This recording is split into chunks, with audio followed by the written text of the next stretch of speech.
तर नमस्कार शेतकरी बांधवांनो, अत्यंत आनंदाची आणि महत्त्वाची बातमी आहे महाराष्ट्र राज्यातील शेतकऱ्यांसाठी। बातमी आहे नमो शेतकरी महासन्मान निधीच्या येणाऱ्या हप्त्या संदर्भात।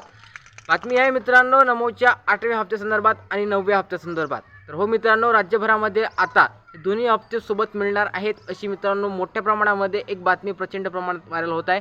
तुम्ही सुद्धा ऐकलेले असेल, न्यूज पत्रक असेल किंवा काही न्यूज चॅनलद्वारे आपल्याला सांगण्यात येत आहे की हे दोन्ही हप्ते एकत्रित शेतकऱ्यांच्या खात्यामध्ये जमा होणार आहेत। परंतु या गोष्टीत किती सत्यता आहे आणि जर हे दोन हप्ते एकत्रित शेतकऱ्यांच्या खात्यामध्ये जमा होत असेल तर याची तारीख काय आहे मित्रांनो, की कोणत्या तारखेला नेमका हप्ता मिळणार, तरी कधी आहे मित्रांनो, हे सर्व अपडेट पाहूया।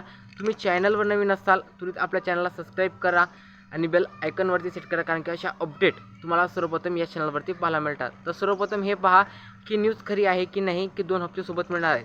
तर मित्रांनो, नमोचा एक हप्ता दर 4 महिन्याला दिला जात असतो आणि या 8व्या हप्त्याचा 4 महिन्यापेक्षा जास्त कालावधी झालेला आहे मित्रांनो। 4 महिने जर पकडले आणि अधिक जर टायमिंग पाहिला तर 2 हप्त्याचा टायमिंग मित्रांनो या ठिकाणी जुळता पाहायला मिळत आहे।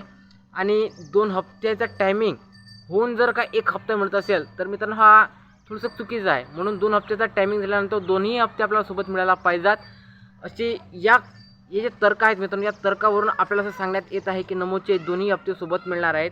ऑफिशियली शासनाकडून असं काही सांगण्यात आलेलं नाही आहे की दोन्ही हप्ते सोबत मिळणार आहेत की काय, मात्र एक अंदाज वर्तवला जात आहे सूत्रांकडून आलेल्या माहितीनुसार किंवा इतर न्यूज चॅनलच्या प्रिफरन्समधून आपल्याला असं समजण्यात येत आहे की हे दोन्ही हप्ते सोबत मिळणार आहेत। तर मित्रांनो, मिळणार आहेत तर कोणती तारीख आहे की जे दोन्ही हप्ते सोबत मिळणार आहेत, तुम्हाला स्पष्टता मित्रांनो सांगतो। जर PM किसान सन्मान निधीचा एक हप्ता म्हणजेच की मित्रांनो नमो शेतकरी महासन्मान निधीचा 8वा हप्ता शेतकऱ्यांना मिळायचा असेल, फक्त एक हप्ता, तर तो तुम्हाला 26 जानेवारीच्या दिवशी मिळू शकते मित्रांनो। या ठिकाणी 80% गॅरंटी आहे। पण तुम्हाला जर दोन्ही हप्ते राज्य सरकारला सोबत द्यायचे असेल तर हा हप्ता तुम्हाला फेब्रुवारीमध्ये पाहायला मिळणार आहे, लक्षात ठेवा। कारण की 9वा हप्ता जो असते ना त्यासाठी 1 महिन्याचा कालावधी अजूनही बाकी आहे मित्रांनो आणि तो फेब्रुवारीमध्ये कंप्लीट होणार आहे। पूर्णतः 8 महिन्याचा कालावधी झाल्यानंतरच 2 हप्ते मिळणार आहेत मित्रांनो। एक्स्ट्रामध्ये काही असं नाही आहे की तडजोड करून आपल्याला या ठिकाणी मंथ कंप्लीट करण्यात येणार आहे, असं नाही आहे।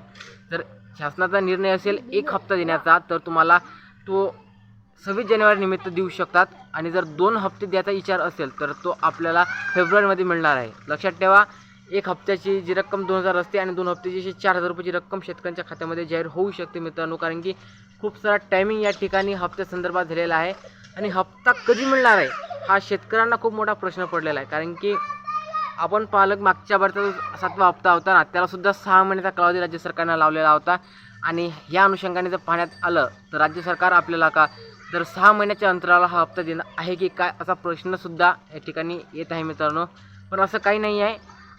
राज्य सरकार थोडंसं नगर परिषदच्या निवडणुका असतील किंवा जे आपण पाहत आहोत ना सध्या नगरसेवकाची भानगड चालू आहे ना, याचा पक्ष फोडू दे, तो पक्ष फोडू दे, याचा डोकं फोडू दे, त्याचं डोकं फोडू दे, तर या संदर्भात थोडंसं सध्या किचकट वातावरण राज्यामध्ये चालू आहे। आणि यामधून तोडगा निघाल्यानंतर एकदा मुंबई महानगरपालिकेचा महानगरपौर हा बसवल्यानंतर राज्य सरकार निवांत होणार आहे आणि त्यानंतर आपल्याला हा हप्ता निवांत आपल्या खात्यामध्ये जाहीर होऊ शकते। 8वा हप्ता 26 जानेवारी निमित्त शेतकऱ्यांच्या खात्यात जमा होऊ शकते मित्रांनो। परंतु असं काही ऑफिशियल आलेलं नाही आहे की जमा होणारच आहे म्हणून। राज्य सरकार दोन्ही हप्ते सोबत द्यायचे असतील तर राज्य सरकार या ठिकाणी फेब्रुवारीचं मुहूर्त या ठिकाणी काढणार आहे मित्रांनो। सगळ्या गोष्टी कंप्लीट झालेल्या आहेत, डिटेल तुम्हाला सांगितल्या गेलेल्या गोष्टी आहेत। जर समजलं नसेल तर पुन्हा एकदा पाहू शकता। व्हिडिओ आवडला असेल नक्की लाईक करा। भेटूया नवीन व्हिडिओमध्ये। जय हिंद, जय महाराष्ट्र।